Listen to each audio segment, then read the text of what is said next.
বাবার ভালোবাসা যতদিন বাবা আছে ততদিন তুমি বুঝতা না, যতদিন তুমি বাবা না হচ্ছ ততদিনও তুমি বুঝবা না বাবা যে কি একটা বটগাছ তোমার জন্য, আল্লাহর কি একটা রহমত তোমার জন্য, তোমার বাবা, এটা তুমি বুঝতা না। বাবার ভালোবাসা বুঝতে হলে তোমাকে আবারও জন্ম নিয়ে এই পৃথিবীতে আসতে হবে। গাইস দেখেন এই ভিডিওটা, আশা করি অনেক ভালো লাগবে। ভিডিওটা একটু বেশি বেশি শেয়ার করে দিবেন। বাবার ভালোবাসা যে কতটা নিঃস্বার্থক হয় এই ভিডিওটা দেখলে আশা করি বুঝতে পারবেন সবাই।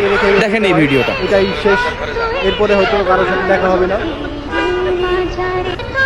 কান্না ভেঙে পড়ছেন এয়ারপোর্টে।